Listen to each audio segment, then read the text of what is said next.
మన ప్రభువును ప్రియ రక్షకుడైన యేసుక్రీస్తు ప్రభుల వారి అతి శ్రేష్టమైన నామంలో ఈ దినాన ఈ పుట్టినరోజు ఈ ప్రార్థన కూడికలో పాలుపొందు పొందిన దేవుని బిడ్డలైన అందరికీ హృదయపూర్వకమైన వందనాలు.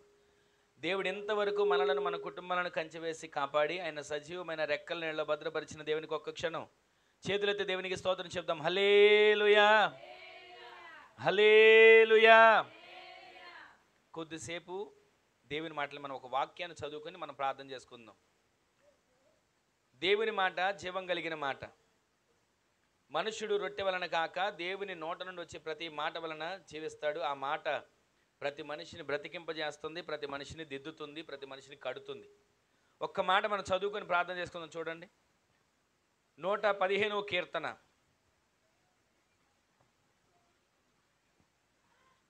కీర్తన బైబిల్ తెచ్చుకో. ఇగో ఈయన 115వ కీర్తన 12వ వచనం చదవండి ఒకసారి. అందరూ తీసిన వాళ్ళు చదవండి, బయట ఉన్న వాళ్ళు కూడా చెప్పండి. ఈ మాట ప్రతిరోజు మన నోట దేవుడు ఉంచునుగాక. గట్టిగా చెప్పండి ఆమేనని. అక్కడ రాయబడిన చక్కని మాట ఏంటంటే వారు నోటితో చెప్తున్నారు ఏమని? యెహోవా మమ్మును మర్చిపోలేదు, ఆయన మమ్మును ఆశీర్వదించాడు. గట్టిగా ఆమేన్ చెప్పండి. ఇప్పుడు ఈ మాట మీరు చెప్పండి, మమ్మును మర్చిపోలేదు, మమ్మును ఆశీర్వదించాడని చెప్పండి. మీ పక్కన్న వాళ్ళతో చూసి నవ్వుతూ చెప్పండి, ఆయన మమ్మల్ని మర్చిపోయే దేవుడు కాదు, మమ్మల్ని ఆశీర్వదించాడని. మనల్ని ఆశీర్వదించే దేవుడు మన పక్షాన నిలబడ్డాడు. ఆమేన్ చెప్పండి. ఈ రోజున ప్రతి కుటుంబం, ప్రతి ఒక్క వ్యక్తి, ప్రతి ఒక్కరూ ఆశపడేది ఏంటంటే నేను ఎలాగైనా సరే ఆశీర్వదించబడాలి, ఏ విధంగానైనా నేను ఆశీర్వదించబడాలి, నా కుటుంబం ఆశీర్వదించబడాలి, నా బిడ్డలు ఆశీర్వదించబడాలి, నా చేతి పని ఆశీర్వదించబడాలి, నా కష్టార్జితం ఆశీర్వదించబడాలి, ఇదిగో నేను చేస్తున్న ప్రతి పని ఆశీర్వదించబడాలి. ఎవరిని పలకరించినా అయ్యా నువ్వేం కోరుకుంటావు అని మనం అడిగానుకోండి, మనం అడగని వాళ్ళు ఏమంటారో తెలుసా? ఇదిగో నేను ఇలా ఉండాలనుకుంటున్నానండి, ఇలా జీవించాలనుకుంటున్నానండి, నా కుటుంబాన్ని ఇలా కట్టుకొని కాపాడుకుని నడిపించుకోవాలనుకుంటున్నానండి, ఈ అప్పుల సమస్య నుంచి బయట పడాలనుకుంటున్నానండి, ఈ బలహీనతల నుంచి బయటికి రావాలనుకుంటున్నానండి. ఎన్నో చెప్తాడు ఒక వ్యక్తిని మనం అడిగితే. కానీ దేవుని సందులో ఆశీర్వదించబడిన వ్యక్తి ఏ విధంగా చెప్తాడంటే దేవుడు నన్ను మర్చిపోలా, ఆయన నన్ను ఆశీర్వదించాడు. ఇక్కడ కీర్తనాకారుడు ఒక చక్కటి మాట అంటున్నాడు. అదేంటంటే యెహోవా మమ్మును మర్చిపోలేదు. ఆమేన్ చెప్పండి. మమ్మును అంటే ఒక్కరినా, కుటుంబాన్న? మమ్మును అంటే మేము, అంటే మన కుటుంబం. అక్కడ కీర్తనగాడు చెప్తున్నాడు నన్ను మర్చిపోలేదు అంటే బాగుండేది, నా కుటుంబాన్ని మర్చిపోలేదు, లేదా నన్ను ఆశీర్వదించాడు, ఇదిగో నన్ను అభివృద్ధి చేశాడు, నన్ను ఒక ఉన్నతమైన స్థితిలో నిలబెట్టాడు, ఒక పని ఇచ్చాడు, కష్టపడడానికి శక్తిని ఇచ్చాడు, కట్టుకోవడానికి భార్యని ఇచ్చాడు, కనడానికి పిల్లల్ని ఇచ్చాడని చెప్తే బాగానే ఉండేది. కానీ ఈ కీర్తనగారు చెప్తున్నటువంటి ఒక గొప్ప మాట ఏంటంటే మనం ఈ పూట ధ్యానిస్తున్న ఒకే ఒక్క మాట, యెహోవా మమ్మును మర్చిపోలేదు. ఆమేన్ చెప్పండి. ఈ మాట ప్రతిరోజు మీ నోట దేవుడు ఉంచునుగాక. మీరు లేవగానే ప్రార్థించేటప్పుడు మీరు చెప్పవలసిన మాట ఏంటో తెలుసా? ఈ రోజు నేను సజీవునిగా ఉన్నానంటే, నా కుటుంబాన్ని చూసుకోగలుగుతున్నానంటే యెహోవా మమ్మును మర్చిపోలేదు. గట్టిగా ఆమేన్ చెప్పండి. ఆయన మరిచిపోలేదు కనుక సజీవులుగా ఉన్నాం, ఆయన మరిచిపోలేదు కనుక మరొక రోజును చూడగలుగుతున్నాం, ఆయన మరిచిపోలేదు కనుక ఈ రోజున ఈ విధంగా మనందరం కలిసి ఆయన సందులో కూడి స్తుతించుకోగలుగుతున్నాం. ఈ రోజున మన నోట ప్రతిరోజు మర్చిపోయే మాట కాదు, ఇది మన హృదయాల్లో నాటబడే మాటగా ఈ మాట మార్చబడును గాక. ప్రతిరోజు లేవగానే ప్రార్థన చేసుకుంటాం కదా. ఎన్ని గంటలు చేసినా, 5 నిమిషాలు చేసినా ప్రార్థన వెళ్ళే మనం, ప్రార్థన చేసుకునే మనం లేవగానే చేసే ఒక చిన్న పని ఏంటంటే ఒక చిన్న మాట అయిన దేవునితో చెప్పుకొని మనం బయలుదేరుతాం. ఒక చిన్న మాట అయిన దేవునితో చెప్పుకొని ఆ రోజుని ప్రారంభిస్తున్న మనం మొట్టమొదటిగా చెప్పాల్సిన మాట ఏంటంటే ఆయన మమ్ములు మర్చిపోలేదు. ఆమేన్ చెప్పండి. మనం డబ్బు ఇచ్చిన వాళ్ళు మనల్ని మర్చిపోవచ్చండి, మనం మేలు చేసిన వాళ్ళు, మన ద్వారా మేలు పొందుకున్న వాళ్ళు మనల్ని మర్చిపోవచ్చండి, మనం ఎంతగా సహాయం చేసినా సహాయం పొందుకొని అనుభవించిన వాళ్ళు కూడా మనల్ని మర్చిపోవచ్చు. కానీ మనం ఏమిచ్చినా ఏమి ఇవ్వకపోయినా ఆయన సంధిలో అయ్యా అని ప్రార్థించడానికి మోకరిస్తున్నామే, ఆయన సంధిలో ప్రార్థించడానికి ప్రతిరోజు కూడుకుంటున్నామే, పిల్లలతో కలిసి కుటుంబంతో కలిసి ప్రతి దినము కూడా బలిపీఠాలు కడుతున్నామే, మనల్ని ఆయన మర్చిపోతాడా? మర్చిపోయే దేవుడు కాడు. మర్చిపోవడానికి ఆయన అన్యస్తుడైన దేవుడు కాడు. ఈ రోజున మనం ఆరాధించే దేవుడు మనల్ని మర్చిపోయేవాడు కాడు. ఆమేన్ చెప్పండి. ప్రతిరోజు మన కుటుంబాలను, మనకు కలిగిన సమస్తాన్ని ఆయన జ్ఞాపకం చేసుకుని దీవించడానికి ఇష్టపడే దేవుడు. ఈ మధ్యాహ్న కాల సమయంలో ఈ మాట వింటున్న మన జీవితంలో అక్కడ చదివిన ఒక చక్కటి మాట ఏంటంటే, యెహోవా మమ్మును మర్చిపోలేదు, మమ్మల్ని ఆశీర్వదించాడు. ఎందుకని ఆయన్ని మర్చిపోలేదు? ఎందుకని ఆ కుటుంబాన్ని ఆయన మర్చిపోలేదు? ఎందుకని ఆ కుటుంబాన్ని ఆయన ఆశీర్వదించాడు? ఒక వ్యక్తి ఎంతసేపు మర్చిపోకుండా ఉండగలుగుతాడు? ఒక వ్యక్తి ఎంతసేపు పోషించగలుగుతాడు? ఒక వ్యక్తి ఎంతసేపు నేనున్నాను నీకు ధైర్యంగా ఉంటుంది అని చెప్పగలుగుతాడు? కొంచెం సేపు వరకే. కానీ ఈ వ్యక్తి కీర్తనకారుడు అంటాడు, ఆయన మమ్ముల్ని మర్చిపోలేదయ్యా, మమ్మల్ని ప్రతి దినం కూడా ఆశీర్వదిస్తూనే ఉన్నాడు. ఆమేన్ చెప్పండి. ఈ రోజున మనం దేవుని సన్నిధిలోకి వచ్చిన మనం ఏదోలేండి, ఒక పూట ఆశీర్వాదం పొందుకున్నా, ఒక వారం ఆశీర్వాదం పొందుకున్నా, ఒక నెల ఆశీర్వాదం పొందుకున్నా, లేదా ఒక సంవత్సరం నాకు ఆశీర్వాదం వచ్చింది తర్వాత ఎవరు చూడొచ్చారులేండి అని అనుకోవడం కాదు. ప్రతిరోజు మన నోట చెప్పవలసిన మాట ఏదైనా ఉంది అంటే, ఆయన మమ్మును మర్చిపోలేదు, ఆయన మమ్మును ఆశీర్వదిస్తూనే ఉన్నాడు. గట్టిగా ఆమేన్ చెప్పండి. ఈ ఆశీర్వాదం మనతో అంతమైపోయేది కాదు. మన తరతరాలు ఈ ఆశీర్వాదాన్ని మనం పొందుకునేటట్లుగా దేవుడు చేయునుగాక. ఆశీర్వాదం మనతో ముగిసిపోయేది కాదండి. ఆశీర్వాదం మనతో అంతమైపోయేది కాదు. ఈ ఆశీర్వాదం మన తరతరాలు మన బిడ్డలు మన పిల్లలు పొందుకునేటట్లుగా దేవుడు చేయునుగాక. అదే కీర్తనలో ఒకసారి 128వ కీర్తనలోకి రండి. ఈ మాటలు ఇక్కడే ఉంచి 115 దగ్గరే ఒక వేలు పెట్టుకొని 128వ కీర్తనలోకి వచ్చి అక్కడ ఒక 6వ వచనంలో ఒక మాట చూడండి. 6 కానీ 5 కానీ, నీ పిల్లలను నీవు చూస్తావు. గట్టిగా ఆమేన్ చెప్పండి. ఆయన ఆశీర్వదిస్తే ఏమవుతుందో తెలుసా? మర్చిపోని దేవుడు మిమ్మల్ని ఆశీర్వదిస్తే ఏమవుతుందో తెలుసా? ఒకసారి 5వ వచనం కూడా అనుకోండి, చదవండి ఒకసారి. సియోనులో నుండి యెహోవా నిన్ను ఆశీర్వదించుతాడు, నీ జీవిత కాలమంతయు యెరూషలేమునకు క్షేమము కలుగుట నీవు కన్నులతో చూస్తావు, నీ పిల్లలను నీవు చూస్తావు. గట్టిగా ఆమేన్ చెప్పండి. సియోనులో నుండి దేవుడు నిన్ను ఆశీర్వదించడం ప్రారంభిస్తే, సియోనులో నుంచి దేవుడు నిన్ను ఆశీర్వదించడం మొదలు పెడితే, ఆ ఆశీర్వాదం ఆ ఒక్క పూటతో కాదంటండి, నిత్యము కూడా. అక్కడ రాయబడిన మాట, సియోను నుండి ఆయన నిన్ను ఆశీర్వదిస్తాడు. తర్వాత నీ జీవిత కాలమంతా, ఎంతకాలం మనం జీవిస్తున్నామో అంత జీవిత కాలమంతా క్షేమాన్ని మనం చూస్తున్నాం. ఆమేన్ చెప్పండి. ఏమండి, మొన్న క్షేమాన్ని చూశానండి, గడిచిన సంవత్సరం క్షేమాన్ని చూశానండి, ఈ సంవత్సరం అస్సలు బాగోలేదు అనే మాట కాదు. సంవత్సరాలు జరుగుతున్నా క్షేమంలో మాత్రం మార్పు రాదు. ఆమేన్ చెప్పండి. సంవత్సరాలు మారుతున్నా క్షేమంలో ఏ మార్పు రాదు. ఆమేన్ చెప్పండి. మన దేవుడు మార్పు లేనివాడు, మహనీయుడు, మహాత్యమైన కార్యాలు జరిగించగలిగిన వాడు కనుక మన జీవితాల్లో ప్రతిరోజు కూడా మార్పు లేని దేవుడు చేసే కార్యాలు అనుభవించే వారిగా మనం జీవించుదుముగాక. ఆయన ఆశీర్వదించడం మొదలు పెడితే అప్పుడు మనం చెప్తామంట, అయ్యా నా దేవుడు మమ్మును మర్చిపోలేదు, నా దేవుడు మమ్మును మా కుటుంబాన్ని మర్చిపోలేదండి, మమ్మల్ని ఆశీర్వదించాడు. ఈ మాట మీ నోట నిత్యము స్థిరపరచబడును గాక. అలా దీవిస్తేనంట ఆయన సియోనులో నుంచి ఆశీర్వదిస్తాడు.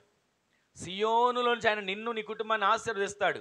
ప్రతిరోజు ఈ మాటలు మన నోటితో పలకాలి. అందుకే పిల్లలతో ప్రతిరోజు కీర్తన గ్రంథం చదివించాలి. కీర్తనలు, సామెతలు ఎంత ప్రాముఖ్యమైనవంటే, కీర్తనలు ఆత్మీయ జీవితాన్ని కట్టుకోవడానికి పునాదిగా ఉంటాయి. సామెతలు ఆ పునాది మీద ఏ విధంగా నిలబడాలో మనకు ఒక దారి చూపిస్తాయి. మన పిల్లలకు ప్రతిదినము కూడా కీర్తనలు, సామెతలు చదవడం మనం అలవాటు చేస్తే, నేర్పిస్తే, దేవుడు ప్రతిరోజు కూడా మన బిడ్డలను ఆ పునాది మీద నిలబెడతాడు. కీర్తనలో ఒక మాట ఉంది కదా, నీ వాక్యమే నన్ను బ్రతికించింది, నా బాధలో అదే నాకు నెమ్మదిని కలుగు చేసింది. ఎందుకని వాక్యం చదవాలి? ఎందుకని ప్రార్థన చేయాలి? చేయకపోతే దేవుడు ఏమైనా కోపపడతాడను, చేయకపోతే దేవుడు ఏదైనా నాకు ఏదన్నా కలిసి రానివ్వకుండా చేస్తాడని కాదు. మనం ప్రతిరోజు కూడా వాక్యం చదవాల్సింది, ప్రార్థన చేయాల్సింది దేనికంటే మన ఆత్మీయ జీవితం క్రీస్తు అనే బండ మీద, పునాది కలిగిన బండ మీద కట్టబడడానికి. ఆమె చెప్పండి. అలా మనం కట్టబడితే ఆయన మనల్ని ఆశీర్వదిస్తాడు. ఆ ఆశీర్వాదం గురించి మనం సాక్ష్యం చెప్తాం. యెహోవా మమ్మును మర్చిపోలేదు, ఆయన, అందరు చెప్పండి, ఆయన మమ్మును ఆశీర్వదించాడు. ప్రతిరోజు ఈ మాట మీరు అనేకులు ఎదుట చెప్పగలిగేటట్లుగా దేవుడు మిమ్మల్ని ఆశీర్వదించునుగాక. సియోనులో నుండి ఆయన ఆశీర్వదిస్తున్నాడు. యెరూషలేము క్షేమం కలగడం నీవు చూస్తావు. అంత మాత్రమే కాదు, నీ పిల్లల పిల్లల పిల్లల పిల్లలని నువ్వు చూడబోతున్నావా? ఆమె చెప్పండి. ఈ మాట అనగానే మనకు అనిపిస్తుంది, ఏమండి ఎక్కడ చూస్తామండి పిల్లల్ని? వయసు పెరిగే కొద్దిగా ఓపిక ఎక్కడ ఉంటుంది?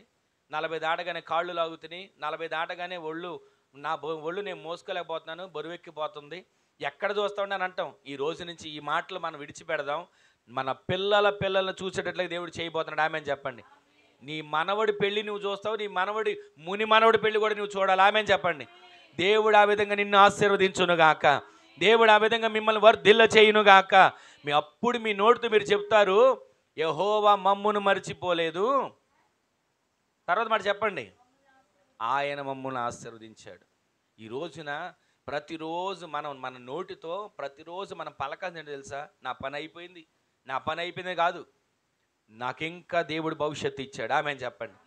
మనం అనుకుంటుంటాం, నాకు ఎక్కడ ఓపిక ఉండి చచ్చిందిరా, నాకు ఎక్కడ బలం ఉంది, నాకు ఎక్కడ ఓపిక ఉంది, ఇంకేం చేస్తానే పని అని మనం అనుకుంటుంటాం. అప్పుడు అపవాది వచ్చి ఏమంటాడు తెలుసా? అలాగే చెప్పు, ఓపిక లేదా? లేదు. పని చేయలేకపోతున్నావా? చేయలేకపోతున్నాను. అప్పుడు ఆడంటాడు అపవాది, నీకు ఇలాగే అవుతుందిలే అని అంటుంటాడు. మనం ఎప్పుడు కూడా అవిశ్వాసపు మాటలు, బలహీనపరిచే మాటలు ఎక్కడ మన నోట రానివ్వకూడదు. ఒకవేళ ఓపిక లేదా అయినా సరే మనం అనాల్సిన మాట ఏంటి తెలుసా? నా దేవుడు నన్ను శక్తిమంతుడిగా లేపబోతున్నాడు. ఆమె చెప్పండి. నా దేవుడు నన్ను బలాఢ్యుడిగా నిలబెట్టబోతున్నాడు. ఆమె చెప్పండి. గిద్యోను అనుకున్నాడండి, గానుగల చాటున గోధుమలు దొల్లగొట్టుకుంటా అనుకుంటున్నాడు, నేను బలహీనుడనని. కానీ ఆ గానుగల చాటున గోధుమలు దొల్లగొట్టుకుంటున్న వ్యక్తి దగ్గరికి సైన్యములకు అధిపతిగా యెహోవాగా ఒక దూత దిగి వచ్చాడు. ఈ రోజున ఈ మాటలు వింటున్న మన జీవితంలో ఒక్కసారి ఆలోచించండి. అయ్యా, గానుగు చాటున కనీసం గోధుమలు దొల్లగొట్టుకుంటే గాలి రావాలిగా. కనీసం మనం ఒడ్లు పొట్టు ఆరబోస్తున్నప్పుడు గాలి వస్తేనే కదా పొట్టు గింజలు వేరయ్యేది. గానుగు చాటున గాలి ఏమొచ్చేది? కొద్ది బయటికి రా. అమ్మో నాకు భయం అండి, నేను రాను, నా వల్ల కాదని అంటున్నాడు గిద్యోను. కానీ దూత వచ్చి అంటున్నాడు, పరాక్రమం కలిగిన బలాఢ్యుడా. ఆమె చెప్పండి. మనం ఎవరో తెలుసా? దేవుని చేతిలో పరాక్రమం కలిగిన బలాఢ్యులుగా మన బిడ్డలను దేవుడు మార్చునుగాక. మన బిడ్డల కొరకు మనం ప్రతిరోజు కూడా వీడింతేనండి, వాడు అంతేనండి అని అనుకోవడం కాదు. మన బిడ్డలు పరాక్రమం కలిగిన బలాఢ్యులుగా మార్చబడబోతున్నారు. ఆమె చెప్పండి. మన బిడ్డలకి దేవుడు మంచి భవిష్యత్తుని ఇవ్వబోతున్నాడు. ఆమె చెప్పండి. అప్పుడు మీరు నోటితో చెప్పే మాట ఏంటి తెలుసా? ఆయన మమ్మును, అందరు చెప్పండి, మమ్మును మరిచిపోలేదు, మమ్మును ఆశీర్వదించాడు. ఈ మాట ప్రతిరోజు మీ నోట, మీ జీవితాల్లో పలకగలిగేటట్లుగా నా దేవుడు స్థిరపరచును గాక. జీవితకాలం అంతా అంటండి, అక్కడ రాసిన మాట 108వ కీర్తనలో, జీవితకాలం అంతా 40 ఏళ్ళు వచ్చాకో, 50 ఏళ్ళు వచ్చాకో, 60 ఏళ్ళు వచ్చాకని రాయలా. ఎంతకాలం దేవుడు మనకు ఆయుష్ ఇచ్చాడో, ఎంతకాలం దేవుడు మనకు ఆరోగ్యాన్ని ఇచ్చాడో, ఆ జీవితకాలం అంతా క్షేమాన్ని మనం చూడబోతున్నాం. ఆమె చెప్పండి. క్షేమాన్ని మనం చూడబోతున్నాం. ఆమె చెప్పండి. గడిచిన దినాల్లో, వారాల్లో ఒక మాట చెప్తూ చెప్పాను, అసలు దేవుడు మనిషిని, ఈ శరీరాన్ని డిజైన్ చేసింది 60 సంవత్సరాలు, 70 సంవత్సరాలు, 80 సంవత్సరాలు బ్రతకడం కోసం కాదు. 100 సంవత్సరాలు బ్రతికేటట్లుగా ఈ శరీరాన్ని దేవుడు డిజైన్ చేశాడు. 100 సంవత్సరాలు మినిమం, ఎంత తక్కువ తీసుకుని 400 సంవత్సరాలు ఈ శరీరం కాపాడేటట్లుగా, ఈ శరీరం ఉండేటట్లుగా దేవుడు డిజైన్ చేశాడు. అయితే మొట్టమొదటిదిగా బైబిల్ గ్రంథంలో ఒక వ్యక్తి ఉంటాడు, 969 సంవత్సరాలు బ్రతికిన వ్యక్తి. ఆ వ్యక్తి పేరు బైబిల్ గ్రంథంలో రాయబడి ఉంది, మెతూషెల అని. అయితే 969 తర్వాత ఇంకెక్కువ బతికిన వాళ్ళు ఎవరు కనపడలా. రాను రాను 900, 800కి, 800, 700కి, 600కి, 500కి, 300కి, 400కి తగ్గుతూ వచ్చింది. దానికి కారణం ఏంటో తెలుసా? మన నోటి మాట. మన నోటి మాట ద్వారా మన ఆయుష్ను తగ్గించుకుంటున్నాం. మన నోటి మాట ద్వారా దేవుడు మనకిచ్చిన ఆయుష్ని మనమే తక్కువ చేసుకుంటున్నాం. అందరూ కూడా ఆఖరికి మోషే గారు ఏమన్నా తెలుసా? 120 సంవత్సరాలు బ్రతికిన మోషే గారు అంటాడు, మనిషి ఆయుష్ కాలం 70, అధిక బలం ఉంటే 80 అని అన్నాడు. రాను రాను ఇప్పుడు తినే తిండిని బట్టి ఉంటున్నటువంటి ఆరోగ్యాన్ని బట్టి ఆయుష్కాలం తగ్గిపోదు. మనం అనుకుంటుంటాం, అయ్యా నా ఓపిక అయిపోయింది, అయ్యా నా పరిస్థితి ఏమి అంటుంటాం. కానీ మన నోటితో ఎప్పుడు ఆ మాటలు మనం మాట్లాడకూడదు. దేవుడు మనకిచ్చిన ఆరోగ్యాన్ని బట్టి ఆయన సన్నిధిలో ఆయన నన్ను ఆశీర్వదించాడని చెప్పగలిగేటట్లు దేవుడు మన కృపనిచ్చునుగాక. ప్రతిరోజు మన నోట ఏది మనం మాట్లాడుతున్నాం దాన్ని దేవుడు స్థిరపరుస్తుంటాడు. అందుకే ఎవరిని శపించడం కానీ ఎవరిని దూషించడం ఏది కూడా మన నోట రాకూడదు. మన నోట ఎప్పుడు ఆశీర్వాదం వచ్చినాలే మనం పలుకుదుముగాక. మన నోట ఎప్పుడు మన బిడ్డలను దీవించుదుముగాక. మన బిడ్డలను ప్రతిరోజు మీరు లేవగానే మీరు ప్రార్థన చేసుకున్న తర్వాత మీ బిడ్డలను దీవించండి. ఇదిగో నా బిడ్డను నేను దీవిస్తున్నానయ్యా, ఇదిగో నా బిడ్డ దీవించబడాలి, నా బిడ్డ దీవించబడాలి, నా బిడ్డ దీవించబడాలి మీరు అని చూడండి. మీరు ప్రతిరోజు అన్న మాట దేవుడు స్థిరపరిచి మీ బిడ్డలు దీవించడం మొదలు పెడతాడు. ఆమెను చెప్పండి. ఈ రోజున మీ బిడ్డలు దీవించబడాలంటే అది మీ చేతుల్లోనే ఉంది. మీ బిడ్డలు ఆశీర్వదించబడాలంటే అది మీ చేతుల్లోనే ఉంది. మీ బిడ్డలు వృద్ధి చెందాలన్నా అది మీ చేతుల్లోనే ఉంది. ఈ రోజున ఈ మాటలు వింటున్న మన జీవితంలో ప్రతిరోజు మన నోటితో చెప్పాల్సిన మాట తెలుసు, ఆయన మమ్మును మర్చిపోలేదు, మమ్మును ఆశీర్వదించాడు. జీవితకాలం అంతా క్షేమాన్ని మనం చూస్తాం. పిల్లల పిల్లల పిల్లల పిల్లలు మనం చూస్తాం. సియోనులో నుండి ఆయన ఆశీర్వదిస్తూనే ఉంటాడు. ఆమెను చెప్పండి. ఎప్పుడు ఈ కార్యం చేస్తాడు, మనల్ని ఎప్పుడు ఆశీర్వదిస్తాడు, ఎప్పుడు మనకు మేలు చేస్తాడంటే అదే 115వ కీర్తనలో 9వ వచనం కంటే ఒక మాట చదవండి. ఇశ్రాయేలీయులారా యెహోవాను నమ్ముకోండి, ఆయనే వారికి సహాయము వారికి కేడెము. అహరోను వంశస్థులారా యెహోవాను నమ్ముకోండి, ఆయనే వారికి సహాయము వారికి కేడెము. యెహోవా యందు భయభక్తులు కలిగిన వారలారా ఆయన యందు మాత్రమే నమ్మిక ఉంచండి, ఆయనే వారికి సహాయము ఆయనే వారికి కేడెము. ఇప్పుడు ఈ మాటలు నేను క్లుప్తంగా ఒక 5 నిమిషాల్లో 10 నిమిషాలు ముగించేస్తాను.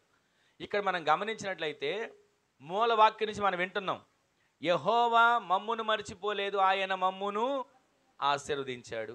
సియోనులో నుంచి ఆయన మమ్మును ఆశీర్వదిస్తూనే ఉన్నాడు. ఆయన ఆశీర్వదించాడు కనుక మా జీవిత కాలం అంతా మేము ఏం చూస్తాం? క్షేమాన్ని చూస్తాం. ప్రతిరోజు క్షేమమే. అందరు జాగ్రత్తగా వినండి కొద్ది మాటలు. ఆయన మనల్ని ఆశీర్వదించాడు, మనల్ని మర్చిపోలేదు.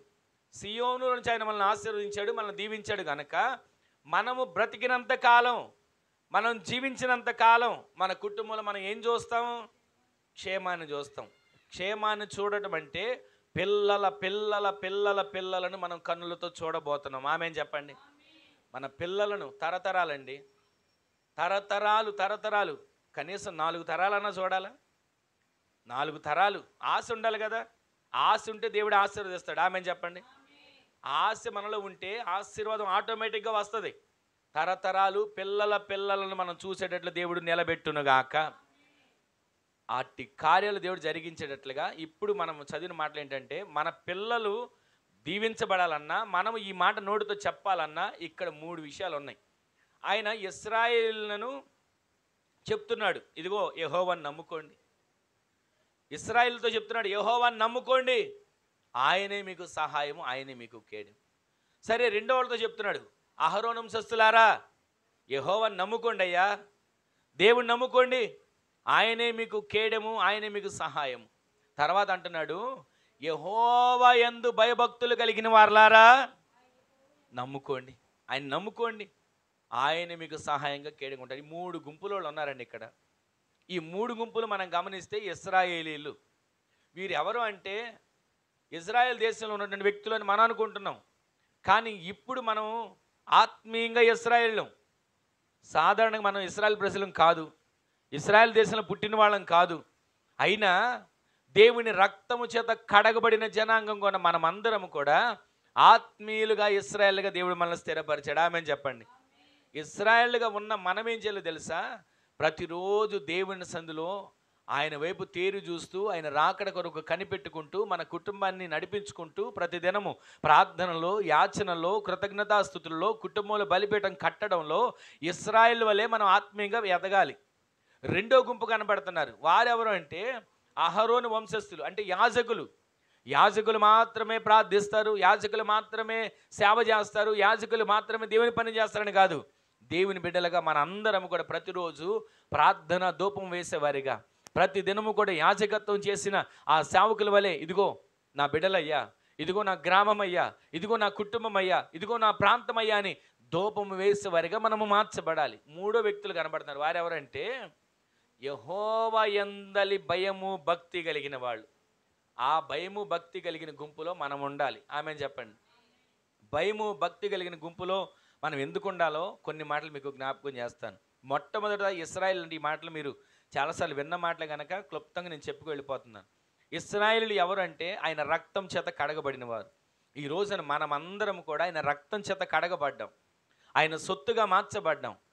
ప్రతిరోజు ఆయన సంధిలో కడగబడిన మనము కడగబడిన జీవితానికి మాదిరికరమైన జీవితం చెయ్యాలి.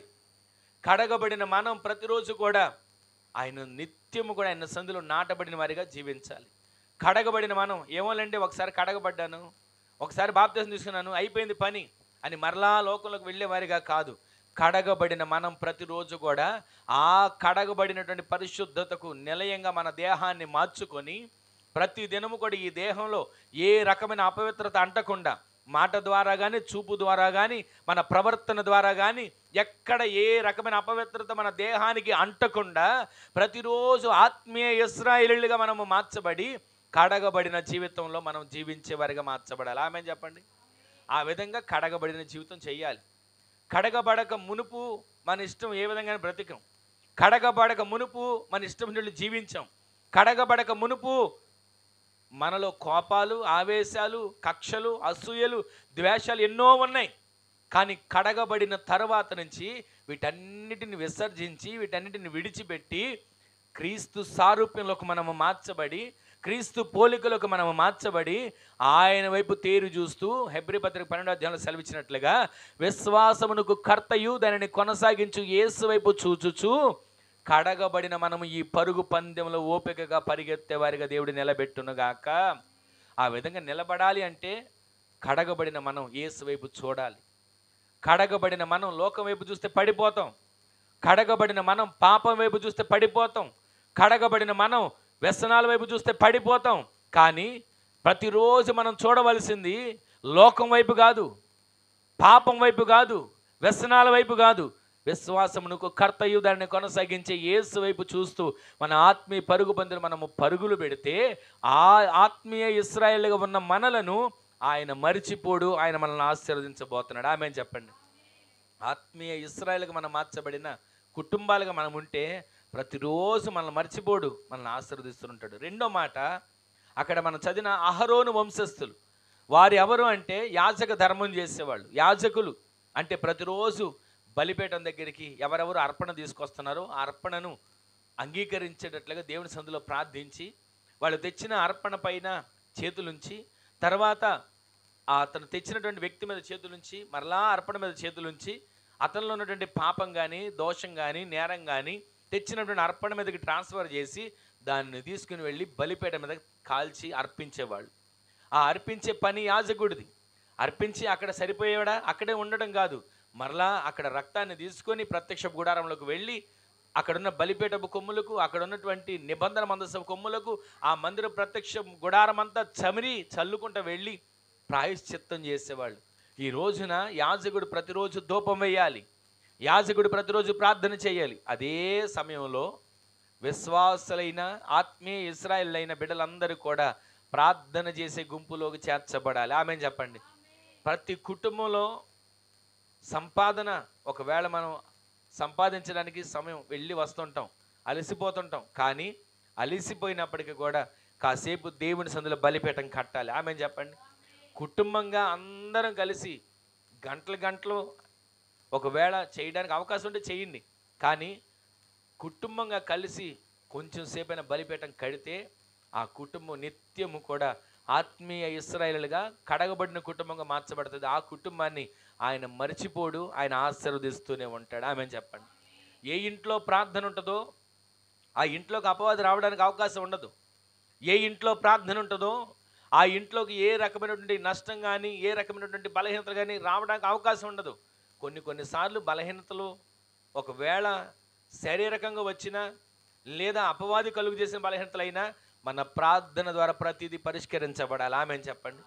మన ఇంట్లో ప్రార్థన ఉంటే, మన ఇంట్లో ధూపం ఉంటే, మన ఇంట్లో బలిపీఠం ఉంటే, ఏ శత్రువు కూడా ఇక్కడికి వచ్చి మనకి తోక ఆడించడానికి వీలు ఉండదు. ఏ శత్రువు కూడా మన ముందు నాలుక ఆడించడానికి చోటు ఉండదు. ఏ శత్రువు కూడా మన ఇంటి వైపు కన్నెత్తి చూడడానికి కూడా అవకాశం ఉండకుండా మన ప్రార్థన బలిపీఠాలు నిత్యము మండుతుండేట్లు దేవుడి కార్యాలు జరిగించునుగాక. బలిపీఠం మీద అగ్ని నిత్యము మండుతుండాలి, అది ఆరిపోకూడదు. లేవియాకాండం 6:13 ఉంటుంది. ఈ రోజున మన బలిపీఠాలు మండుతున్నాయా? మన బలిపీఠాలు మండుతున్నట్లుగా మనం రగిలించేటట్లుగా చేయగలుగుతున్నామా? ఏమోలండి, ఇప్పుడు దాకా కష్టపడిచ్చాను, ఒకవేళ రేపు చేసుకుందాం అనుకుంటామా? ఒక్క పూట ప్రార్థనకి మనం ఆలస్యం చేసి ఒకవేళ వెనకాడామా, ఆ ఒక్కరోజు కాస్త 10 రోజులు అవుతుంది. ఒక్క పూట మనం ప్రార్థన చేయడానికి వెనకాడామా, ఆ ఒక్క పూట 10 రోజులకు వెనక దారి తీస్తుంది. ప్రతిరోజు కుటుంబంగా కలిసి కొన్ని నిమిషాలు కుటుంబంగా కలిసి, మీకు అవకాశం ఉన్నందరికి భోజనం చేయడానికి అందరూ కలిసి చేస్తాం కదా, అందరం కలిసి చేస్తాం. చేసే ఆ సమయంలో ముందే కుటుంబంగా కలిసి కొన్ని నిమిషాలు ఆయన సన్నిధిలో స్తుతించుకొని, ఒక వాక్యాన్ని చదువుకొని, ఒక ప్రార్థన, చిన్న ప్రార్థన కుటుంబం అందరూ చేసుకొని, కొన్ని క్షణాలు చేతులెత్తి ఆయన సన్నిధిలో స్తుతించుకొని మీరు ప్రార్థన చేసుకొని చూడండి. మీ కుటుంబాలు నిత్యము కూడా ఆయన మర్చిపోలేదు, ఆయన ఆశీర్వదించాడని చెప్పే ఆ సాక్ష్యం మీ నోట దేవుడు ఉంచేటట్లు కార్యాలు జరుగునుగాక. ఆ విధంగా కార్యాలు జరగాలంటే మొట్టమొదటిగా మనం కడగబడిన ఆత్మీయ ఇశ్రాయేలుగా మార్చబడాలి, కడగబడిన జీవితం ఉండాలి. రెండవదిగా మనము ప్రార్థన పరులుగా మార్చబడాలి. మన ప్రార్థనే మన ఇంటికి ప్రాకారం. ఎవరో వస్తారండి, ప్రార్థన చేస్తారు, ఎవరో వస్తారండి, ఏదో ప్రార్థన చేస్తారు, నాకు ధైర్యం కలుగుతుంది అని కాదు. ఎవరు వచ్చి ప్రార్థన చేసినా చేయకపోయినా మన ఇంట్లో మనం ప్రార్థన చేసుకునేటట్లుగా దేవుడు మనల్ని రేపునుగాక. మనము ప్రార్థన, ఇప్పుడు మనం తింటే మన ఆకలి తీరుతుంది, అలాగే మనం ప్రార్థన చేసుకుంటే మన ఆత్మీయ జీవితంలో మన ఆత్మ ఆకలి తీరుతుంది. ప్రతిరోజు కూడా మనము ప్రార్థనకి ప్రాధాన్యత ఇచ్చేవారిగా మనందరి ఆత్మీయ జీవితాలను దేవుడు నింపునుగాక. రెండవది, ప్రార్థన చేసే గుంపులో మనం ఉండాలి, ప్రార్థన జీవితం ఉండాలి. మూడో మాట అక్కడ ఏముందో తెలుసా? యెహోవా యందు భయభక్తులు కలిగిన వారు నమ్మిక ఉంచాలి, ఆయనే వారికి సహాయము, వారికి కేడము. ఈ రోజున భయము, భక్తి చాలా చోట్ల మీరు గమనించండి. భక్తి ఉంటే భయం ఉండదు, భయం ఉంటే భక్తి ఉండదు. ఎక్కడో యేసన్న గారు చెప్పిన ఒక మాట నువ్వు చాలాసార్లు చెప్పినట్టున్నా. ఒక వ్యక్తి స్కూటర్ వేసుకొని ఎక్కడ గుడి కనబడితే అక్కడ కనపడిన చోటల్లా, వెళ్ళిన చోటల్లా చెంపలకి ఇలా చెప్పుకుంటూ వెళ్తున్నాడు. అందరూ తెలిసిందే కదా మనకి. అలా పెట్టుకుంటూ వెళ్తున్నాడు. వెళుతూ వెళుతూ వెళుతూ యేసన్న గారు గమనిస్తున్నాడంట, ఇదేంటి ఈయన ప్రతి చోట ఎలాగ పెట్టుకుంటున్నాడని. సరే అని చెప్పి ఒక గుడి దగ్గరికి వెళ్ళాడు, స్టాండ్ వేసాడు, లోపలికి వెళ్ళి దండం పెట్టుకొని కూడా వచ్చాడు. అయిపోయింది. ఈయన భక్తి ఉందా, భక్తి లేదా చెప్పండి, చెప్పండి అందరూ. కనపడిన గుడి చోటలు దండం పెట్టుకున్నాడు కదండి, భక్తిపరుడే కదా, భక్తిపరుడే. వచ్చి స్టాండ్ వేసిన ఆ వ్యక్తి రావడం సిగరెట్ తీసి వెలిగించాడంట. అంటే ఈ వ్యక్తికి భక్తి ఉంది కానీ భయం లేదు. దేవుడంటే భక్తి ఉంది. దేవునికి దండం పెట్టకపోతే నన్ను ఏదైనా చేస్తాడేమో, దేవుడికి దండం పెట్టకపోతే బండి మీద వెళ్తాను నాకు ఏదైనా అవుతుందేమో అని భయం, భక్తి మాత్రం ఉంది. కానీ దేవుడికి దండం పెట్టాను, ఇది నేను చేయకూడదు కదా, దేవుడి సందులోకి వెళ్ళొచ్చాను, ఇది నా వల్ల జరగకూడదు కదా అనే భయం లేదు. ఈ రోజున అందుకే అక్కడ ఖచ్చితంగా రాయబడి తెలుసా, యెహోవా యందు భయభక్తులు కలిగిన వారలారా ఆయన యందు నమ్మిక ఉంచండి, ఆయన మీకు సహాయము, ఆయన మీకు కేడెము. ఈ విధంగా ఈ మాటలు వింటున్న మన జీవితంలో అబ్రహామును మనం ఒకసారి గమనించినట్లయితే ఒకే ఒక్క మాట దేవుడు మాట్లాడాడు. ఇదిగో నీ తండ్రి ఇంటి నుంచి, నీ ఊరి నుంచి, నీ దేశం నుంచి నువ్వు బయలుదేరు, నేను చూపించే దేశానికి వెళ్ళి అన్నాడా? అని అనగానే మాటకు లోబడ్డాడు, ప్రయాణం మొదలు పెట్టాడు. ఎక్కడ దేవునికి వ్యతిరేకంగా మాట్లాడలా, ఎక్కడ దేవునికి తిరుగుబాటు చేసిన వ్యక్తిగా కనబడలా. ఈ రోజున భయము, భక్తి కలిగి ఉన్న వాళ్ళు ఎలా ఉంటారంటే ప్రతిరోజు కూడా దేవుని మాటకు లోబడతారు, వాక్యానికి లోబడతారు, ప్రార్థనకి లోబడతారు, పరిచర్యకి లోబడతారు, విశ్వాస జీవితానికి లోబడతారు, ఆత్మీయ జీవితానికి లోబడతారు. లోబడే వారిగా మన కుటుంబాలు మార్చబడును గాక. లోబడ్డం అంటే ఎవరి దగ్గరికి వెళ్ళి చేతులు కట్టుకుని నుంచోవడం కాదు. దేవునికి మాత్రమే మీరు లోబడుదురు గాక, దేవుని ఆజ్ఞలకు మాత్రమే మీరు లోబడుదురు గాక, దేవుని ఆజ్ఞానుసారంగా జీవించేటట్లు దేవుడు మిమ్మల్ని స్థిరపరచును గాక. ఇంకా మనం గమనించుకుంటూ వెళ్తే ఇస్సాకు లోబడ్డాడండి. దేవుడు చూపించాడు, నీకు ఒక్కగానే ఉన్న కుమారుడిని తీసుకుని వెళ్ళి నా కొరకు బలిపీఠం కట్టి అర్పించేమన్నాడు. అనగానే ఈ చరిత్ర మనకు తెలిసిందే కదా. వెళ్తున్నారు దారంట, ప్రయాణం 3 రోజుల ప్రయాణం. వాస్తవానికి ఈ మాట వినగానే అబ్రాహాము అనాలి, చాలు చాలేవయ్యా, నువ్వేం దేవుడివి, నాకు ఒక్కగానొక్క బిడ్డని 100 సంవత్సరాల వయసులో ఇచ్చి ఇప్పుడు చంపేయమంటావా, నీకు బలిగా అర్పించమంటావా, నువ్వు వద్దు, నీ భక్తి వద్దు, నువ్వు వద్దు, నాకు నీ దేవుడు నాకు వద్దని వెనక్కి వెళ్ళిపోవాలి. కానీ ఇంట్లో భార్యకి కూడా చెప్పకుండా, తన కట్టుకున్న భార్యకి కూడా 100 సంవత్సరాల వయసు వచ్చిన ఆ వ్యక్తికి కూడా మాట చెప్పుకోకుండా ప్రయాణం మొదలు పెట్టాడండి. ప్రయాణం మొదలుపెట్టి వెళ్తూ ఉంటుంటే బిడ్డ అడుగుతుంటాడు, అయ్యా ఇదిగో బలి అర్పించాలన్నావు దేవునికి, కత్తి ఉంది, కట్టెలు ఉన్నాయి, నిప్పు ఉంది, దహన బలికి గొర్రె పిల్ల ఎక్కడ? ఆ మాట అడుగుతుంటే తండ్రి గుండె వెలవెల్లాడిపోయి ఉంటుంది. కానీ దేవుడే చూసుకుంటాడు అన్నాడు. తీరా కొండ మీదకి వెళ్ళాడు. కొండ మీదకి వెళ్ళే ముందు ఇక్కడ ఉన్నటువంటి కింద పనులకు మాట చెప్తాడు, ఇదిగో పనివాళ్ళారా ఇక్కడే ఉండండి, నేను నా కుమారుడు దేవుడు చూపించిన ఈ పర్వతం మీదకి వెళ్ళి బలి అర్పించి మరలా మేము తిరిగి వస్తాం. గట్టిగా ఆమేన్ చెప్పండి. ఆయనలో ఉన్న విశ్వాసం ఏంటో తెలుసా? మాటకి లోబడ్డాడు. ఊరు వెళ్ళమంటే వెళ్ళాడు. ఏది దేవుడు చెప్పాడు అది చేసుకుంటూ వచ్చాడు. కానీ బిడ్డ విషయంలో అడిగితే వెనకాడతాడేమని ఆలోచిస్తే బిడ్డ విషయంలో కూడా వెనకాడలే. కానీ విశ్వాసం ఇక్కడ ఒక మాట చెప్తున్నాడు, ఇదిగో ఏ దేవుని సన్నిధిలో అయితే నేను ప్రార్థిస్తున్నానో, ఏ దేవుడైతే నన్ను పిలిచాడో, ఏ దేవుడైతే నన్ను రమ్మన్నాడో, ఏ దేవుడైతే ఫలానా దేశానికి వెళ్ళమని నాకు చూపించాడో, ఆ దేవుడు నమ్మదగిన వాడు, నా బిడ్డని మరలా నాకు అప్పగించడానికి సమర్థుడని చెప్పి వాళ్ళతో చెప్తున్నాడు, మేము మరలా వస్తామని. సరే, ఇదంతా మనకు తెలిసిన చరిత్రే. అయితే కొండ మీదకి వెళ్ళిన తర్వాత అప్పుడు చెప్తున్నాడు, దేవుడు చూసుకుంటాడు అన్నాను కదరా, నిన్నే చూసుకున్నాడంటే ఆ పిల్లోడు కూడా దేవుని ఆజ్ఞకు లోబడిపోయి చేతులు కడుతున్నా, కాళ్ళు కడుతున్నా, బలిపీఠం మీద పెడుతున్నా మారు మాట మాట్లాడుకోకుండా ఉన్నాడండి. కత్తి ఎత్తుతున్నప్పుడు కూడా మారు మాట మాట్లాడకుండా ఉన్నాడు. అదే మన పిల్లలు కొట్టడానికి చెయ్యెత్తితేనే తిరగబడే వాళ్ళకు ఉంటారు. మన పిల్లలు ఒక మాట అంటేనే ఎదురు తిరిగి నన్ను ఈ మాట అంటామని ఇంకో మాట అనే వాళ్ళు ఉంటారు. ఈరోజు మన పిల్లలు ఎలా పెరుగుతున్నారు, ఈరోజు మన పిల్లలు ఎలాగ మనం పెంచుకుంటున్నాం. ఆ రోజు అబ్రహాము గారు దేవుని మాటకు లోబడిపోయి తన బిడ్డని బలిపీఠం మీద పెట్టడానికి వెళ్ళినా మారు మాట మాట్లాడకుండా అప్పగించుకున్నాడు ఇస్సాకు. ఈ రోజున మన బిడ్డలు అలా పెరగగలుగుతున్నారా? ఈ రోజున ఆ విధంగా మన బిడ్డలు పెంచుకోగలుగుతున్నామా? దేవుని చేత మనం నిర్ణయించబడిన వారిగా, దేవుని చేత నింపబడిన కుటుంబాలుగా మన నోట ఎప్పుడు చెప్పవలసిన మాట మనము, ఆయన మమ్మల్ని మర్చిపోలేదు, మమ్మల్ని ఆశీర్వదించాడని చెప్తాం. కానీ ఆశీర్వదించాలంటే మనం చేయాల్సిన పనులు కడగబడిన జీవితం ఉండాలి. ఆశీర్వదించాలంటే మనం చేయాల్సిన పనులు నిత్యము ప్రార్థన జీవితం ఉండాలి. ఆశీర్వదించాలంటే మనం చేయాల్సిన పనులు మనము నిత్యము కూడా ఆయన యందు భయము భక్తి కలిగిన వారిగా ఉండాలి. ఆ భయము భక్తి కలిగిన వారిలో అబ్రహాము భయము కలిగి ఉన్నాడు, భక్తి కలిగి ఉన్నాడు. ఇస్సాకు భయము కలిగి ఉన్నాడు, భక్తి కలిగి ఉన్నాడు. ఇంకా మనం చూసుకుంటూ వెళ్తే యాకోబు తలగడగ చేసుకొని ఒక రాయిని పెట్టుకొని పడుకుంటే దేవుని దూతలు ఆకాశం నుంచి భూమి మీదకి నిచ్చెన వేసుకొని ఎక్కుతూ దిగుతున్న దర్శనం చూశాడు. ఈ రోజున మన పిల్లలు ఏ దర్శనాలు చూస్తున్నారు? ఈ రోజున మనం ఏ దర్శనాలు చూస్తున్నాం? మన ఆత్మీయ జీవితంలో ఏ రోజైనా దేవుని దూతలు ఆకాశం నుంచి భూమి మీదకి నిచ్చెన వేసుకొని ఎక్కుతున్న దర్శనాలు ఏ రోజైనా చూసామా? ఒకసారి ఆలోచించండి. ఈ రోజున దేవుని బిడ్డలుగానే ఉన్నాం, రక్తం చేత కడగబడ్డాం, ప్రార్థన పరులుగానే ఉంటున్నాం. అబ్రహాము వలె దేవుని పిలుపుని వినగలుగుతున్నామా? ఇస్సాకు వలె దేవుని ఆజ్ఞకు లోబడగలుగుతున్నామా? యాకోబు వలె నిచ్చెన వేయబడిన దేవుని దూతల దర్శనాన్ని చూడగలుగుతున్నామా? ఈ రోజున మన పిల్లలు ఆ దర్శనాన్ని చూడాలి. ఆమేన్ చెప్పండి, గట్టిగా చెప్పండి ఆమేనని. మన పిల్లలు ఈ దర్శనాలు చూడగలగాలి. ఆమేన్ చెప్పండి. విధేయత కలిగిన వారిగా మన పిల్లలు ఎదగాలి, స్వరాన్ని వినేవారిగా మన పిల్లలు ఎదగాలి. ప్రతిరోజు కూడా మన పిల్లలు ఎలా ఉండాలంటే ఆయన దర్శనాలు చూసేవారిగా మన పిల్లలు ఉండాలి. ఆమేన్ చెప్పండి. మనం కూడా దర్శనాలు చూస్తుంటాం కొన్నిసార్లు. ఏం దర్శనాలు? అమ్మో రాత్రిపూట ఎవరో నా మీద ఎక్కి తొక్కినట్లు అనిపించింది, ఈ దర్శనాలు చూస్తుంటాం. కానీ ఈ రోజు నుంచి మన దర్శనాలు మారాలి. ఆమేన్ చెప్పండి. మన దర్శనాలు దైవ దర్శనాలుగా మార్చబడును గాక. మన దర్శనాలు నిత్యము కూడా పరలోక దర్శనాలుగా మార్చబడును గాక. అవి చూచే కన్నులు దేవుడు మనకు అనుగ్రహించును గాక.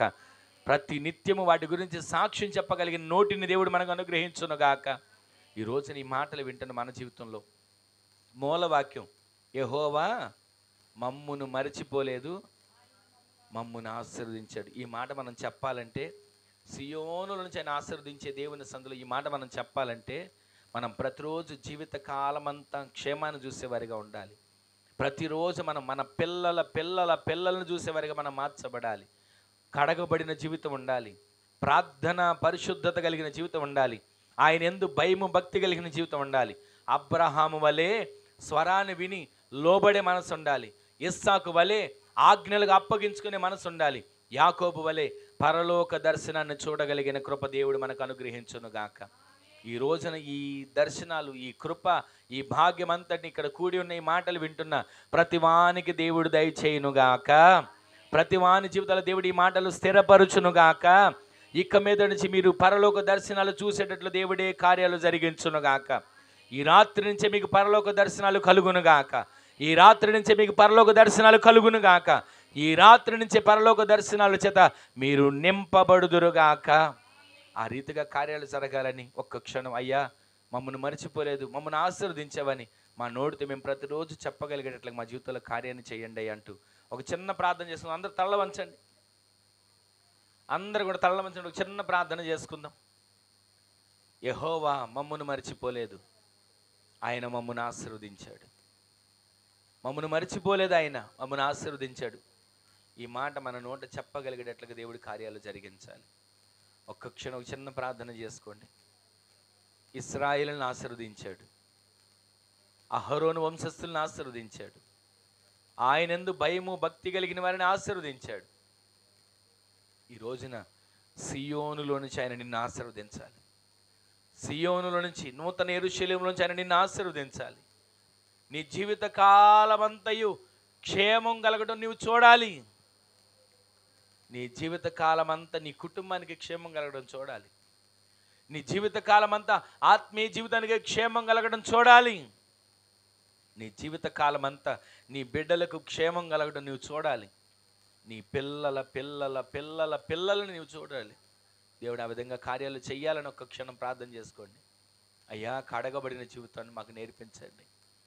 మేము కడగబడి ఒకవేళ ఇంకా అపవిత్రతలో ఉంటున్నామేమో, కడగబడి ఇంకా పాపంలో ఉంటున్నామేమో, కడగబడి ఇంకా మా మనసులో ద్విమనస్కు ద్వేషాలతో ఉంటున్నామేమో, కడగబడి ఇంకా నాయన మా ఆలోచనలు అపవిత్రమైన ఆలోచనలుగా ఉంటున్నాయేమో, ఈ రోజు నుంచి నేను కడగబడిన వ్యక్తిగా మార్చబడతానయ్యా. కడగబడిన వ్యక్తిగా నా కుటుంబాన్ని నేను నడిపించుకోగలిగేటట్లుగా నాకు కార్యాన్ని చెయ్యండి అయ్యా అంటూ ఒక్క క్షణం ఒక చిన్న ప్రార్థన చేసుకోండి. కడగబడి మనం ప్రతిరోజు కూడా ఆత్మీయ ఇశ్రాయేలుగా మార్చబడాలి. ఆయన సన్నిధిలో ప్రతిరోజు ప్రార్థించగలిగిన అహరోను వంశస్థులే మార్చబడాలి. ఆయన సన్నిధిలో ప్రతిరోజు కూడా ఆయన యందు భయము భక్తి కలిగిన వ్యక్తులుగా, నిత్యమైనటువంటి ఆయన సన్నిధిని అనుభవించేవారిగా, ప్రతిరోజు కూడా ఆయన సన్నిధిలో నిత్యము రోధించేవారిగా మనం అబ్రహాము వలె, ఇస్సాకు వలె, యాకోబు వలె ఆయన స్వరాన్ని వింటూ, ఆయన ఆజ్ఞలకు లోబడుతూ, ఆయన చిత్తము చేయగలిగేవారిగా, పరలోక దర్శనాలు చూడగలిగేవారిగా మన ఆత్మీయతతో మార్చబడేట్లుగా ఒక క్షణం ప్రార్థన చేసుకోండి. ప్రార్థన.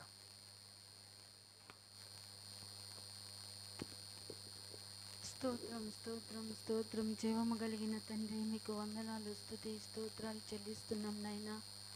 ఈ దినాన ఈ కూడిక జరగటానికి నాయనా మీరు కృప చూపించిన విధానాన్ని బట్టి మీకు కృతజ్ఞతాస్తుతి యాగం చెల్లిస్తున్నాం తండ్రి. ఈ దినాన మీ సావుకులు నిలబెట్టుకొని మీరు నాతో మాతో మీరు మాట్లాడిన ప్రతి మాటను బట్టి, ప్రతి జీవపు వాక్కును బట్టి, జీవజలపు ఓటను బట్టి మీ సన్నిధిలో మేము కృతజ్ఞతాస్తుతి యాగం చెల్లిస్తున్నాం నాయనా. అయ్యా ఇశ్రాయేలీలు అంటున్నారు, దేవుడు మమ్మల్ని మరిచిపోలేదు, ఆయన మమ్మల్ని ఆశీర్వదించారని. నైనా స్తోత్రం. ఆశీర్వదించిన దేవుడు నైనా సియోన్ల నుండి ఆయన మిమ్మల్ని ఆశీర్వదిస్తారని, జీవిత కాలం అంతయు యెరూషలేము క్షేమము కలుగుట మీరు చూస్తారని, మీ పిల్లల్ని మీరు చూస్తారని మీరు వాగ్దానం చేస్తున్న దేవా, ఆ విధంగా నైనా మా కన్నులు చూడటానికి మీరు కృప చూపించండి. ఇశ్రాయేలీలు అంటున్నారు, ఇశ్రాయేలరా యెహోవాను నమ్ముకొనుడి, అహరోను వంశస్థులతో చెప్తున్నారు, అహరోను వంశస్థులారా యెహోవాను నమ్ముకొనుడని, ఆయనే మాకు సహాయము, ఆయనే మాకు కేడమని నైనా. కడగబడిన అనుభవంలోనికి ప్రతి బిడ్డ నైనా నీ మార్గాల్లోనికి రాగలగాలి ప్రభువా. మీ రక్తము చేత కడగబడాలి, మీ రక్తము చేత విమోచించబడాలి తండ్రి. లోక సంబంధమైనవి ఏవి ఏ ఒక్కరిలో ఏలుబడి చేయకుండానట్లు మీ రక్తము చేత కడిగి పరిశుద్ధపరిచి పవిత్రపరచమని వేడుకుంటున్నాం నాయన. అహరోను వంశస్థులు నాయన ప్రార్థన చేసేవారిలో ప్రతి ఒక్కరూ ఉండాలి ప్రభువా, ప్రతి కుటుంబం ఉండాలి ప్రభువా. మోషే అహరోన్లు ప్రార్థన చేసినప్పుడు ప్రార్థనా వీరుల పట్టికలో సమూయేలు గారి పేరు ఏ విధంగా అయితే లిఖించబడి ఉన్నదో ప్రభువా, ఆ విధంగా ప్రతి కుటుంబం ప్రతి వ్యక్తి ప్రార్థనా వీరుల పట్టికలో ఉండాలి ప్రభువా. ఆ విధంగా మీ కార్యాలు మీరు జరిగించమని వేడుకొంచును. ప్రతి ఒక్కరు నీ యందు భయభక్తులు కలిగిన జీవితం జీవించాలి ప్రభువా. అయ్యా నీ యందు భయముతో భక్తితో నిన్ను సేవించాలి ప్రభువా. ఆ విధమైన కృప ప్రతివానికి మీరు అనుగ్రహించండి ప్రభువా. అబ్రహాము గారి వలె, ఇస్సాకు గారి వలె నైనా, యాకోబు గారి వలె నైనా నీ సన్నిధిలో నైనా నీ మాటకు లోబడి విధేయత కలిగే జీవితాలు దయచేయమని ప్రార్థన చేస్తున్నాం తండ్రి. నీ స్వరం వినగలగాలి ప్రభువా. ప్రతిరోజు నీ ప్రత్యక్షత నీ బిడ్డలు చూడగలగాలి ప్రభువా. అయ్యా నీ కృపలో నీ బిడ్డలు బలపరచబడగలగాలి తండ్రి. ఒక అబ్రహాము గారి వలె, ఒక ఇస్సాకు గారి వలె నైనా స్తోత్రం నైనా, ఒక యాకోబు గారి వలె మీ బిడ్డలు నైనా మార్చబడటానికి మీరు కృపను చూపించమని వేడుకుంటున్నాం. ఈ దినాన విన్న ప్రతి మాట ప్రతి వాక్కునైనా ప్రతి వాని హృదయం అనే పలక మీద వాటిని రాసుకొని భద్రపరుచుకొని ధ్యానించుకునే కృపను ప్రతి వానికి మీరు అనుగ్రహించండి. ఎంతమంది నైనా మమ్మల్ని దేవుడు మర్చిపోలేదు, మమ్మల్ని ఆశీర్వదించారని నీ సన్నిధిలో ప్రార్థన చేసుకున్నారో ప్రభా, ప్రతి కుటుంబాన్ని మీరు దర్శించి ప్రతి బిడ్డని మీరు దాటి వెళ్ళక ఈ దినాన ఈ సమయాన మీరు మా అందరి కొరకు ఏమి సిద్ధపరిచారో దాచించారో శ్రేయస్కరమైన దీవెనలతో మీరు మమ్మల్ని అలంకరింపచేస్తున్నందుకు వందనాలు చెల్లిస్తూ యేసు నామమున అడుగుచున్నాం తండ్రి. ఆమేన్ ఆమేన్ ఆమేన్ ఆమేన్ ఆమేన్. మన తండ్రి అయిన దేవుని యొక్క ప్రేమ, కుమారుడైన ప్రభు అయిన యేసుక్రీస్తు వారి యొక్క కృప, మహా కనికరం, పరిశుద్ధాత్మ దేవుని యొక్క అన్యోన్య సహవాసమైన సన్నిధి ఇప్పుడును ఎల్లప్పుడును మనకును మనవలే ప్రార్థించే సకల పరిశుద్ధులకును కుటుంబస్తులకును కూడి వచ్చిన ప్రతివానికిని కృపా సమాధానములు సదాకాలం సమృద్ధిగా తోడయుండునుగాక. ఆమేన్. హల్లెలూయా హల్లెలూయా హల్లెలూయా. అందరికీ వందనాలండి. యెహోవా మమ్మును మరిచిపోలేదు, మమ్మును ఆశీర్వదించాడు. మరొకసారి చెప్పండి. యెహోవా మమ్మును మరిచిపోలేదు, మమ్మును ఆశీర్వదించాను. ఆమేన్ చెప్పండి. యెహోవా మమ్మును మరిచిపోలేదు, మమ్మును ఆశీర్వదించాడు. ఆమేన్ చెప్పండి. ఈ మాట మీ నోట స్థిరపరచబడును గాక. ప్రతిరోజు ఈ మాట మీరు పలకండి, మిమ్మల్ని ఆశీర్వదించడానికి దేవుడు సిద్ధపడుతున్నాడు. ఆమేన్ చెప్పండి. ఎప్పుడు ఈ మాట మీరు పలికినా ఆ మాటను దేవుడు స్థిరపరచును గాక. మరొకసారి అందరికీ వందనాలు.